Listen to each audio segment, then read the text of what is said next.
Hello, this is Doug Campbell-John, and welcome to the latest episode of Revenue Renegades. This week, I'm very excited to have the co-founder and CEO of Clari, also known as the Prime Minister of Revenue on his LinkedIn title. I'll let him describe that.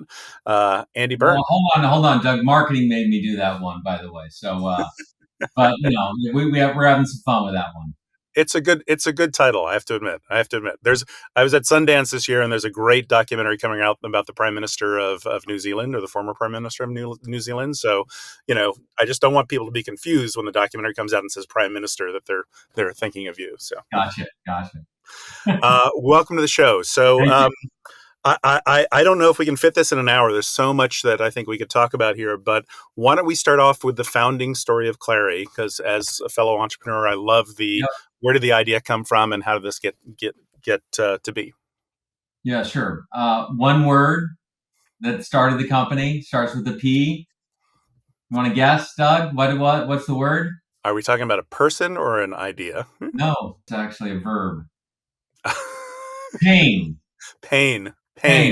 Perseverance. I was going for there's so many words. Yeah. No, this was an emotional founding of the company. I've been in and around large sales teams my whole career, and seeing the pain of them using CRM systems to try to run their sales process was just horrible. Reps were in the CRM, and their default behaviors, they'd export to Excel, and then the default behaviors export into BI. And we saw this everywhere that was happening. We said, this seems pretty effed up. And we started doing our early research, two of us sitting in a garage in Los Altos. And we went to Sequoia Capital, and my technical co-founder, Venkat Rangan, had done some research and going deep in the technical architectures of the CRMs, and realized, oh my gosh, there's a lot of things that are wrong about it. It's a 30-year-old architecture. Mm-hmm. And the one thing that we wanted to do that leaders were asking for is they wanted to answer the most important question in business was, will they meet, beat, or miss? Yep.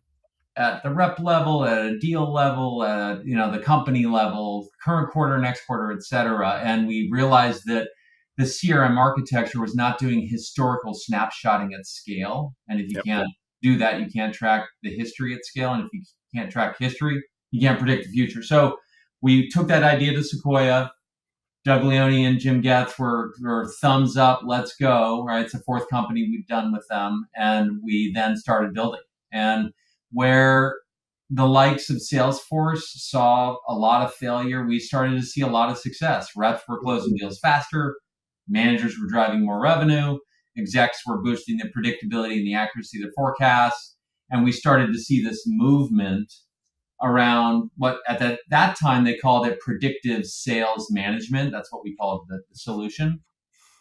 And then we saw a really fun, unplanned moment. I love these for the entrepreneurs, which is we started to see expansion of our license outside of sales teams, marketing and pre-sales, finance and post-sales. And I remember coming back to the office and telling the engineers, holy shit, this is so much bigger than sales. This is around revenue. It's like the whole thing: create, convert, close, renew, expand.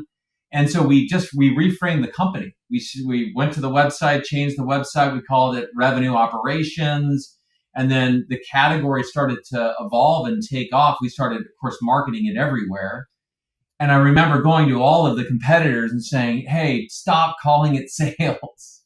Call it revenue. And they were like, oh, that's a good idea. And of course, then we had, a handful of years later, you had the fastest growing job in the United States was revenue operations, director of revenue ops, rev ops. And I thought this was like a PR stunt by our team. I go and I looked into LinkedIn, homage to you. And I looked at LinkedIn and realized, wow, that there were 500,000 jobs there. And of course, now the category has gone from rev ops to now revenue orchestration is what they call it. And, fast forward to today, we're over 1,000 customers. We've optimized over, we call them revenue cadences, 3,000 revenue cadences. And we've got 4 trillion revenue going through the platform every 90 days, which is, it's pretty cool.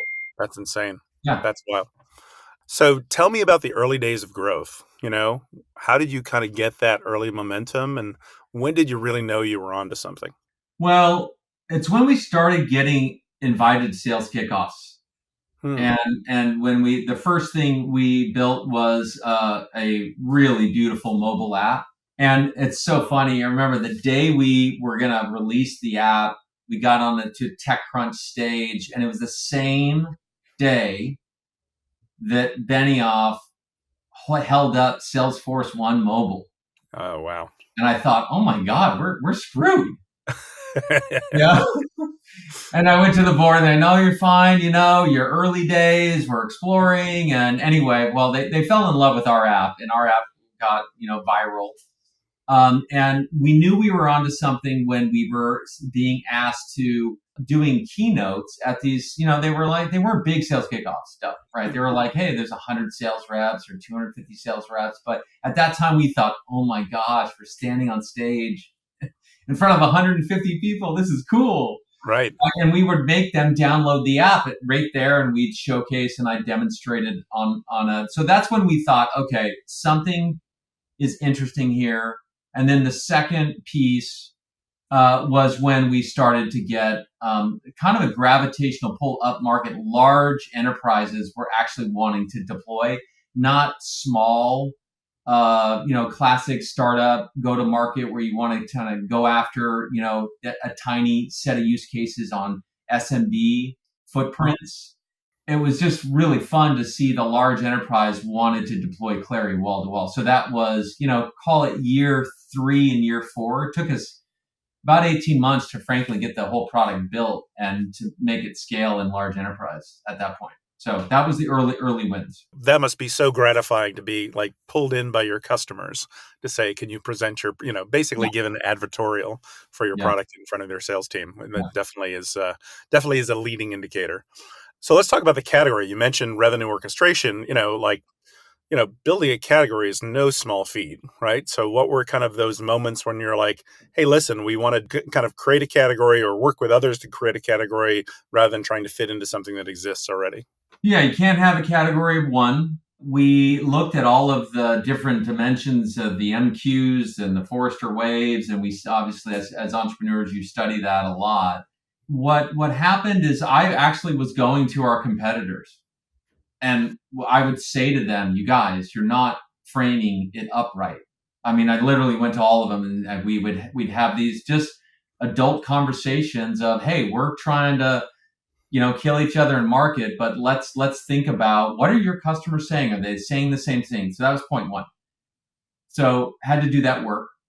Point 2 was you got to have a little bit of luck, right? Doug, that the title Chief Revenue Officer did not exist when I started Clari. It was VP of Sales, right? And so we just started to organically see nothing that we did. We started to see, the rise of the CRO, sales ops was going to rev ops. And it's because they saw this organizational construct that was inefficient. Silos between marketing, sales, renewals, expansion. And they said, let's flatten that thing and let's make it all up under this new title called a CRO. So we had that dynamic happening with or without us. So that's the luck part of it. So you had, the forced part and the intentional, and then you had the organic. And I think the combo of the two, because, the analysts are going out and doing their own work and they were seeing that stuff going on as well, led to the early the market waves and the early precursor reports before the Forrester wave and the Gartner Magic Quadrant. And, we were excited to educate them. And what was fun is to see, the analysts early on, I have to say, I'm not going to say who they are, but they didn't believe me. Yeah. Didn't freaking believe. And now they're writing all kinds of reports about the market. Yeah. So I Often how it goes, right? Right. Yeah. There's a lot of you pay for a lot of one-on-one time with certain Oh, and analysts. I remember the marketing team would say, okay, Andy, we're going in with this analyst. Don't be an asshole. Like, stay calm because they might see something different. I'm going, I know, I'm going to try my best to, to educate. And Yes. and so that's been a fun part of the journey, because now we're totally aligned Right. on what's happening. They call it revenue orchestration. It's really about the three pillars in revenue that I like to think about. It's create, convert, close.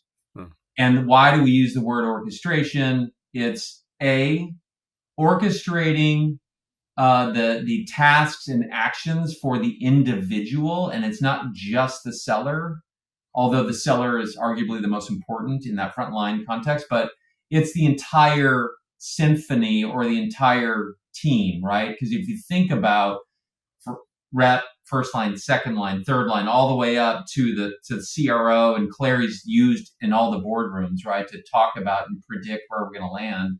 Yep. You take that entire hierarchy, that army, there's 5,000 of them at Adobe that where we're wall to wall.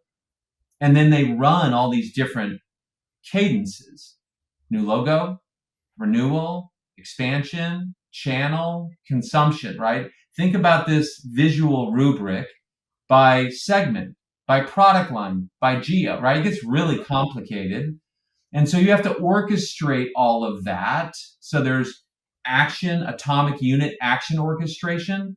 And then there's orchestrating the entire team to create, convert, and close, and then predict, will you meet, beat, or miss? So when you talk about competitors, I think my mind goes to, Manny at Outreach, Kyle at Sales Loft, Amit and Gong. Are those the kind of companies you're talking about? All three of them, I convinced them to say revenue. Revenue. And was that you guys, you kind of all started in your own swim lanes, right? Obviously Sales Loft and Outreach were more directly competitive, but very distinct initial go to market products with Clari and Gong and Outreach. And then you all kind of went like this, right? So was that revenue conversation before the product line expansion or after it? It was before. Oh, So yeah. your one edit I'd like to make to your commentary is that Kyle and Manny were not competitive at all, right? Sales Okay. sales engagement was not competitive to running the internal workflows. To simplify for your viewers, you had Clari was looking to, hey, our ethos and our center of gravity is how do you run all of the revenue workflows that are internal: one-on-one, pipeline inspections, slip deal reviews, forecast calls, PG Mondays, all of that, right? Mhm. It's from rep to exec. Where Kyle and Manny did an incredible job is they thought about how do we reach out externally to the customers to Right. create, right? And they're in that create piece. They called it sales engagement. Mhm. And then you had Manny and team, Amit Mhm. at Gong, and then the team at Chorus was thinking about, hey, how do we record conversations at scale? Right. And that's the orientations of the three. And then, yes, what happened is, and fun fact, I got a fun story.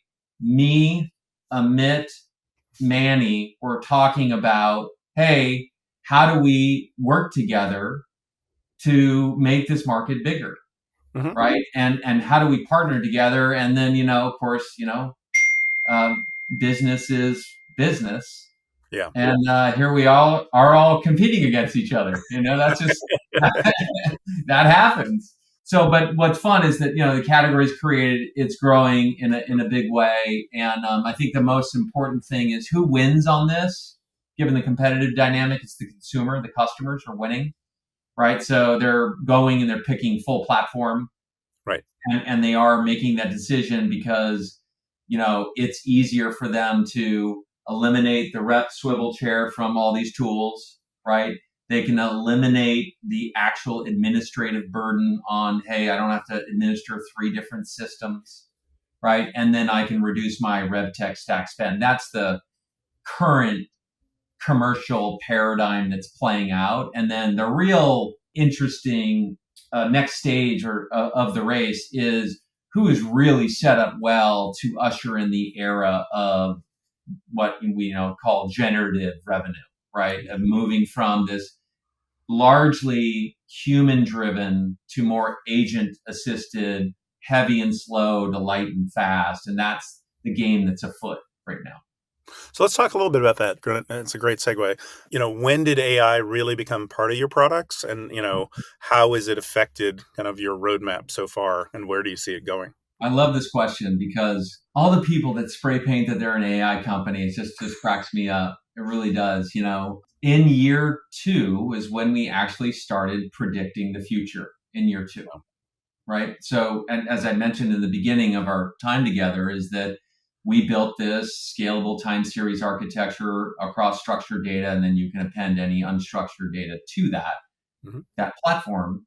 And I love to tell the story because when we first came out with our predictive scores, this was in year two, right? Started the company in 2013, 2014.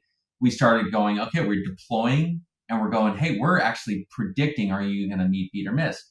And they went, yeah, that's cute. And it was fascinating, Doug, to see Yeah. the evolution of how humans, it's like how we feel about getting into a Waymo right now, right? Right. I get into a Waymo, it's great. I mean, I have no issues. I actually have more comfort getting into a Waymo. Yeah. And so it's been fascinating for us when we're over a decade in, is seeing the humans go from disinterested, maybe somewhat, I should say, skeptical, to curious, to reliant.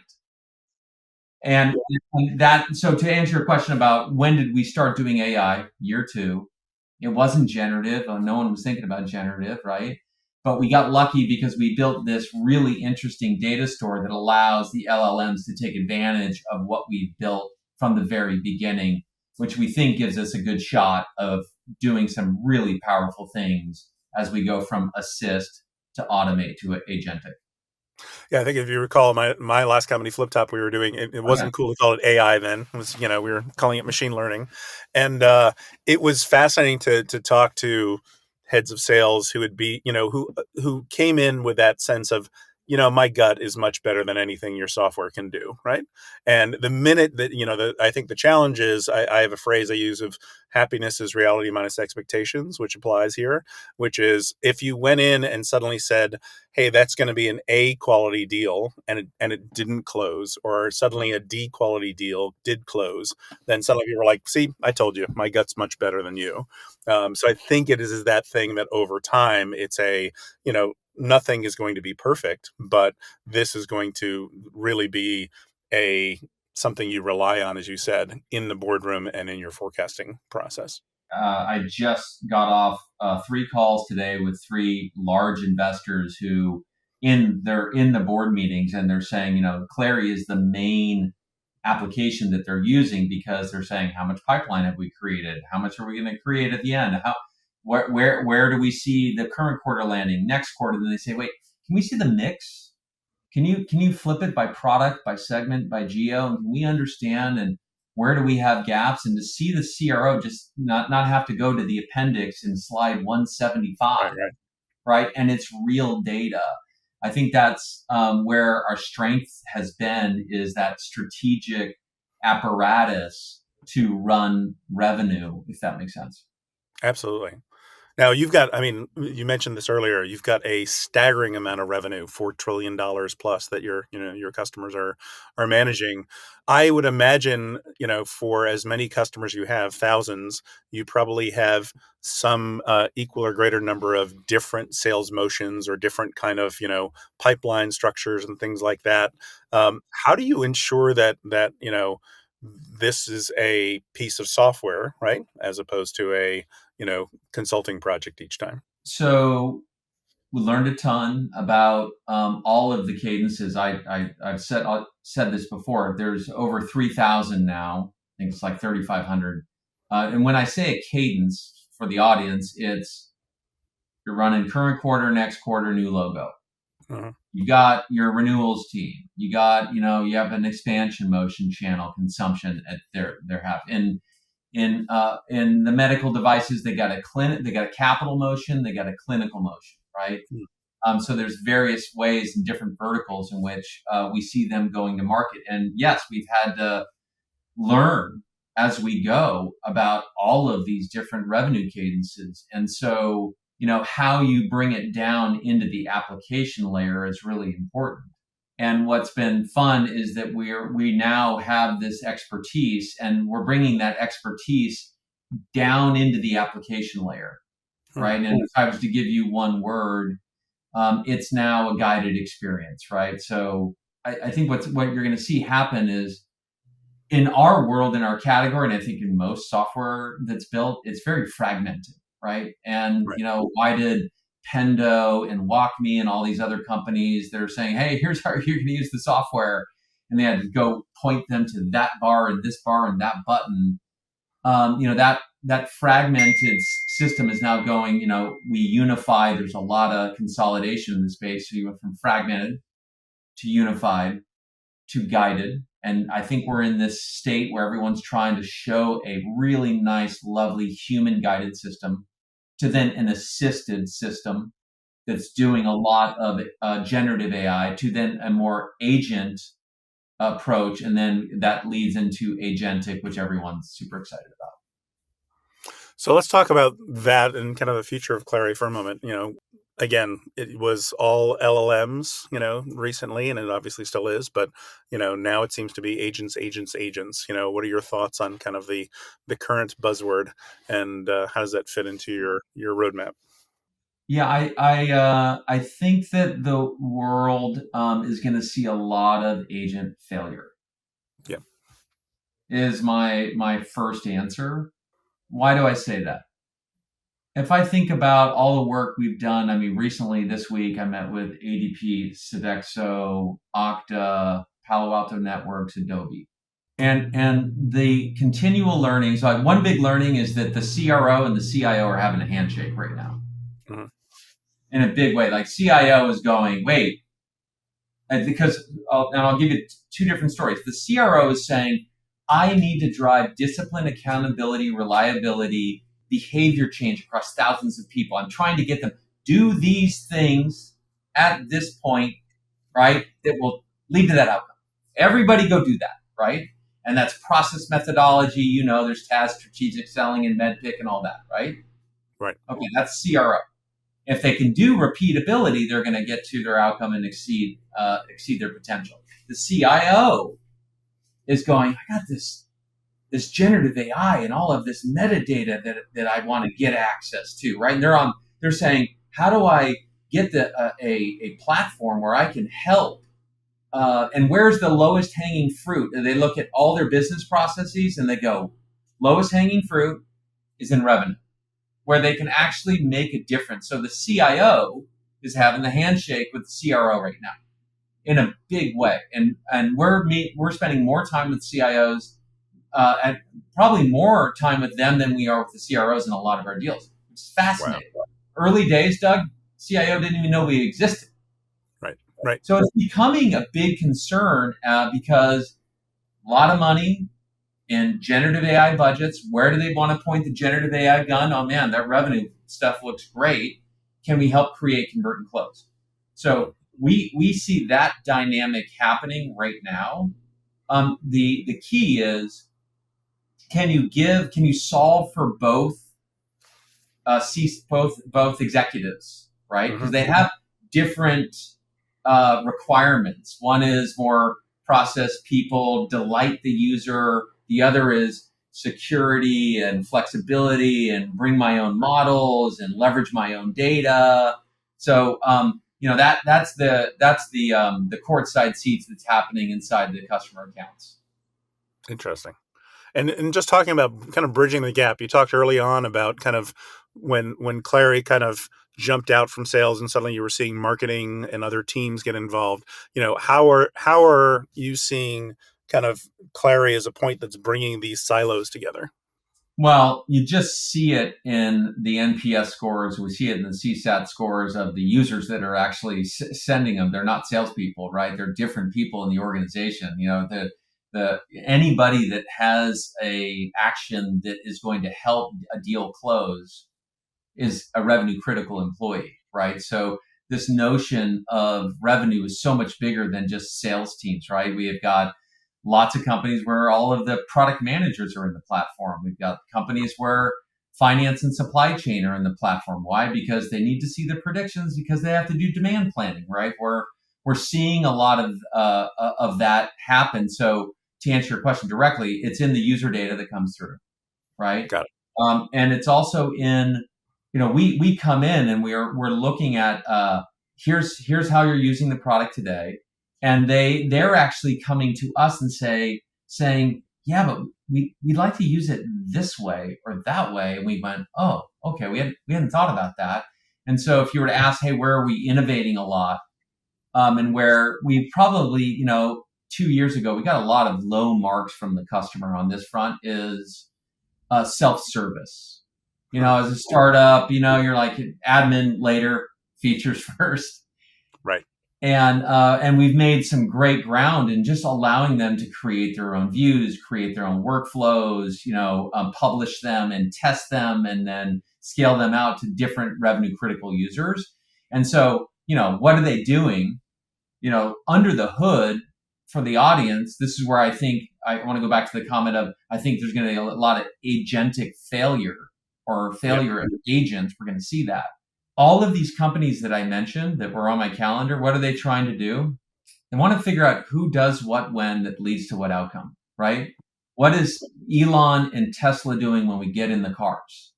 What do the humans do, right, for FSD, for full self-driving? They're collecting all of this data. We're in the same business to get to autonomous revenue systems. It's no different, where we're actually watching what all the humans are doing, right? And it's the interesting thing about revenue is that it's not a serial thing. It's nonlinear, kind of crazy, and multiple people. And are you single threaded, multi-threaded? There's structured data, unstructured data all over the place. And getting that right, Doug, at scale, so that infra can inform what the agents should do, is super fucking hard. Did you just come up with the phrase autonomous revenue systems, or have you been using that before? No, I've been using it before. We got a couple, interesting, fun. It's fun to use, fun language. But yeah, I love the you full can take that self-driving. and run with that one, Doug. You can take that. ARS, autonomous revenue systems. I love it. Let's shift gears a little bit. Let's just talk about kind of leadership in general. How do you think about your role as CEO? And, there's obviously a million things you could go focus on. How do you prevent from getting distracted and, focus on what's most important? Yeah, I want to. My vulnerable, authentic answer on that is it depends on the crisis. That's a joke. You always, I think, it was two of us sitting in a garage going, hey, what do you want to do? We're now 700 people. We've got 150 in Poland. I've got 125 in India. We're scaling those R&D centers out. What's really fun now is to see trying to be a student of scale, and see my new leaders come in that have seen the movie before, that can scale out systems. So that's been really fun. So I spent a lot of time looking at that. But if I was to zoom out in your specific question on where I spend my time, my love is with the customer. Right. I get so much out of it. Nothing warms my heart more than getting on with a CRO or a sales rep and they say, hey, you've changed my life, Andy. So, I spend a lot of my time there as CEO because I want to be close, super intimately close to the customer, voice of customer. And when I hear product teams saying, hey, we're going to do X, Y, and Z, I'm not so far removed where I go, oh, okay, yeah, that makes sense. I want to challenge their thinking. And to do that, I got to be rooted in the customer. I got to have 3 to 4 meetings a day with customers. And sometimes they go, Andy, you're too much involved with customers. Let us run the ship. Mm-hmm. So there's that. And there's the operational scale stuff that I'm spending a lot of time in. And then the third area where I spend a lot of time on that sometimes drives the people team crazy is culture. Mm-hmm. I mean, I think culture, is arguably the number one thing.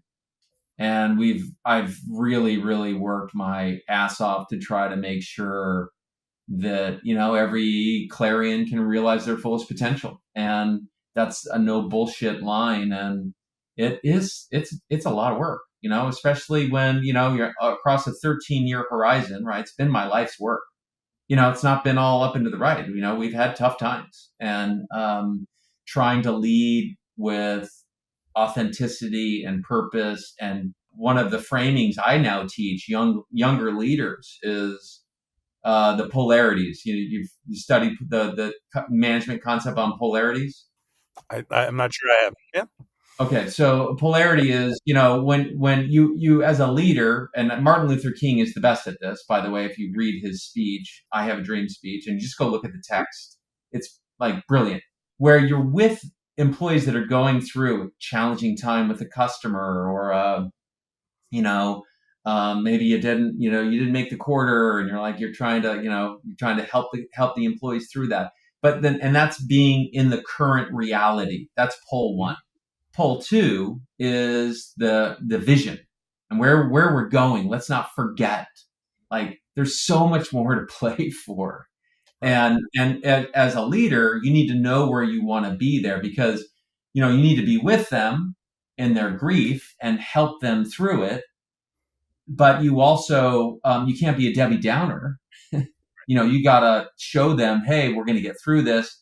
And you can't be the Uber. And this is what by the way, this second piece, I'm totally guilty of this. You can't be just this reality distortion field. Everything is great. Stand in the future with me, because they're going to say, God, Andy's tone deaf, man. He doesn't see the shit that's going on over here. Right. So I think, a management leadership principle is teaching how to do that. And when you're a leader and you turn on that Zoom or you walk into that room, you have to understand, what polarity do I think I need to be in? It's like a rubber band. You're going to stretch yourself. And then you got to watch the dynamic in the room that's going on, and then know how to adjust yourself as a leader. And it just changes the energy and the neural pathways. It lowers cortisol levels. It increases oxytocin and serotonin, and everybody wins. That's anyhow. I don't know if that's helpful. That's a little off topic, but from Revenue Renegades. No, I love the vulnerability, and I think it's one of the things that I've really admired about watching you over the last months. And I don't know really when you started ramping up the LinkedIn posting piece, when that really started. But I love the obviously you spend a lot of time with customers, and you bring that to the table, and you bring the vulnerability piece, which I've also just started to get more active in posting as well, and trying to be genuine there. Tell me a little bit about what is your process for putting your posts together, kind of thinking about what you want to share as you're building this amazing brand on LinkedIn. It's not that complicated. I just write down. I'm a big fan of journaling. A handful of years ago, it's about now 6 years ago, I had a family member pass. My brother passed away, and I started journaling a lot, trying to get through the grief. And I just love it, and I just recommend it to everybody. Like, get your shit out before you go to bed.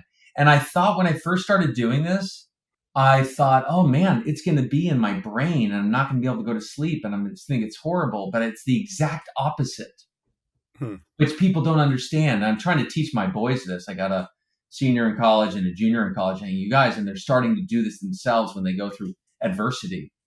And you write that stuff down, and there's a whole process, by the way. We could do a whole nother podcast on this that I think people would love. And so why do I bring that up is that as part of that, I just journal stuff at night, and I journal stuff in the morning. And I think about, like, our customers, and I just start writing stuff. And they're just bullets, bullet, bullet, bullet, bullet, bullet. And I just got to go, okay, 5 life bullets, 5 work bullets, go get shit done. And I do that at night. I do it in the morning. And that's how I build our sort of set of topics. And then I get with the marketing team, and then we talk about, okay, what do we think is relevant? A lot of my ideas, they shoot them down. They said, dude, bad idea. Not a good idea. Probably as they should. Yeah. We should, guys like you and I should be given total free reign. But they're nice to let me share my ideas, which is kind of cool. Anyway, that's my process. What do you, just out of curiosity, are you a pen and paper guy? Do you write it down on a laptop? Do you use an app? Okay, here you go. Maybe this is going to go viral, but this is my pad of paper. Life writing paper. It's from Japan. Okay. It's the most beautiful paper. So you got to get a lovely paper. And I have experimented with all kinds of pads. It's drove my wife crazy. right? Because I got different types of notepads and sizes and colors and pens. And now I settled on this one and nice set of pens. And it's nice. Get away from the screens, Hmm. right? And we got to get back to that, right? And I think we got to get back to that, and we got to get back more into the outdoors, into nature, and I can go on and on about that We'll have to do another podcast episode just about all of this. I'm too. sitting here at the portal in Mill Valley, which is Tim Chang's kind of like Yeah, new age retreat center that has workspace, and downstairs there's cold plunge and sauna and all kinds of stuff like that. So I'm there with you. I'm there. There's a new path forward. So talk to me just about, I don't know about you, but like the pace of change in AI is just staggering. Like what do you listen to? What do you read? How do you keep up? there's so much going on across the young employees that I just go right into the stuff that's happening inside all of our channels. It's crazy, and I'm just trying to keep up with them. That's one, and then two, of course, I got all kinds of information feeds where I go to. I would say, I'm 54, turning 55 in a couple months, so I kind of grew up in the networking era, right? And that Mhm. was my early career was in networking, and seeing us go from from 10 megabit to 100 megabit to gigabit speeds, and we had dial-up modems when you and I were Yeah. first getting online, and seeing the evolution of networking, seeing the evolution of the web and cloud and mobile, and of course client server before this. Yeah, have not seen this pace of innovation ever. Yeah. And we are just at a CEO summit with over like 150 CEOs and various board members, and the whole talk, Doug, was about holy shit, this is crazy. Yeah. The pace, and how do we embrace it? How do we disrupt ourselves? Yeah, I've never been this odd sort of two sides of the coin, paranoid and excited at the same time.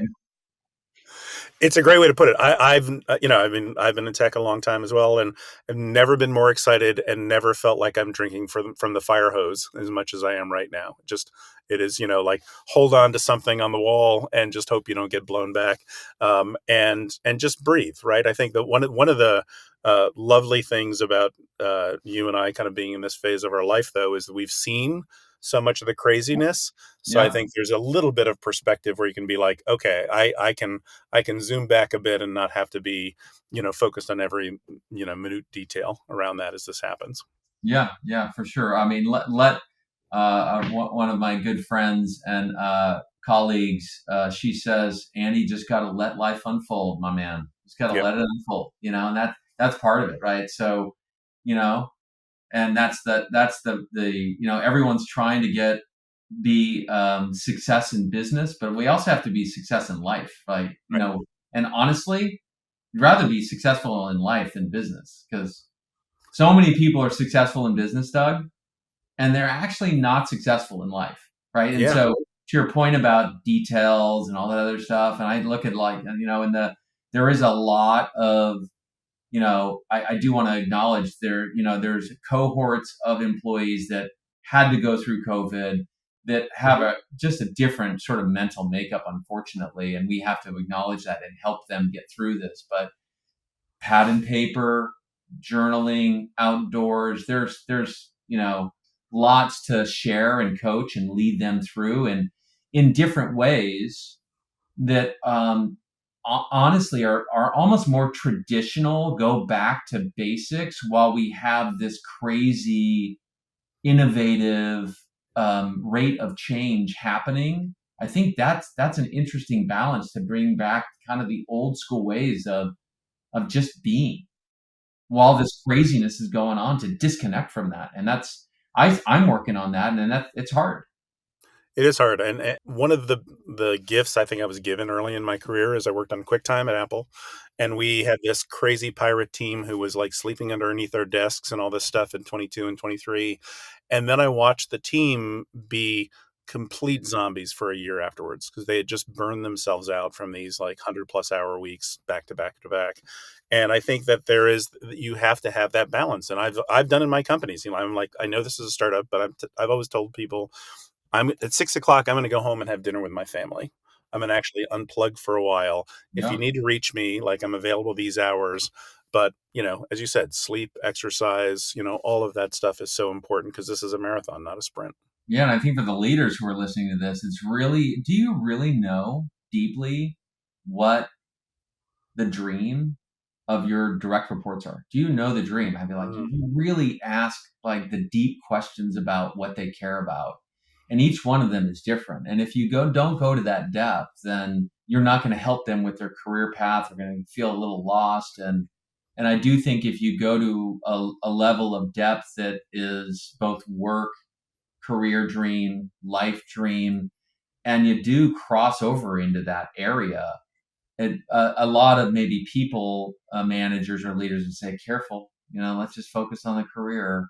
But I'm a huge advocate of understanding what they want to achieve in their lives as well. And then you have this bond, Doug, with your team. It's like Yeah. they will come work on Saturday and come work on Sunday to push for some great thing you're trying to achieve, because they know that you believe deeply in them and you know what their dreams are. I think that that's a simple thing for people to incorporate into their management and leadership motion that's just very high yield. I love the simplicity of that question, right? What is your dream? Because I do think that, you can ask people where do they see themselves in X number of years, what are your career goals, but the dream is a much better and much broader question because it may be much more about like, hey, listen, I imagine taking my family and living overseas, or like, the list is endless. And I think that's a I'm definitely going to borrow that from you because I love Yeah. that. I love that idea of framing the question that way, and I feel very fortunate. Like I've always viewed, hey, listen, a significant chunk of my life is going to be, and my time is going to be spent working. You know, have fun, right? And I think that word fun is sometimes frowned upon by like the young entrepreneurs or the venture capitalists. Like, but I can work hard and have fun, right? And I think it's that balance, and also saying, listen, if you got hit by a bus tomorrow, like make sure that there's no regrets. You're kind of living the life you want to go lead. So, Totally. Yeah, I love that. Love that. all right, so let's shift into the final round here. All right, final round. I love this conversation. As I said, we could keep going for hours, but Yeah. all right. So AI is touching every part of our lives. If you could automate one task forever with AI, what would it be? Well, because I'm later in my life, well, not later, but I'm older, I would love to see automation of the kind of doctor scheduling health services shit that I have to deal with right now. Like, you know, especially for those people that don't have an assistant, right? You just, and you're older and you realize the stuff starts to stack up. The young viewers, they're not going to get this comment, but people that are in their mid 40s start to see it like, oh, wow. So that would be, if I could just push a button and that gets all automated, the tests and the this and that, and I can go and I know where to go, that would be beautiful. So, by the way, on that front, there are a number of services that are cropping up that I've encountered recently that are Yeah. trying to bring together all of these. Like, here's the function health blood tests, and here's the prenovo scans, and here's all this stuff, and I use one medical, and so I mean, but it is scattered. It's all over the place, and Yeah. and tying it all together, I think there's a huge opportunity there Yeah. for sure. Yeah. What's something you're passionate about that might surprise people? Well, my passions. Well, I mean, I have a 4 quadrant church. It's my mountain bike, my skis, my surfboard, and my guitar. That's the 4 quadrants, and I'm always saying, have I done those? Have I engaged in those? Yes or no? We should talk about music, by the way, Doug. Oh We, yeah. we we haven't touched on that topic. We should do that later.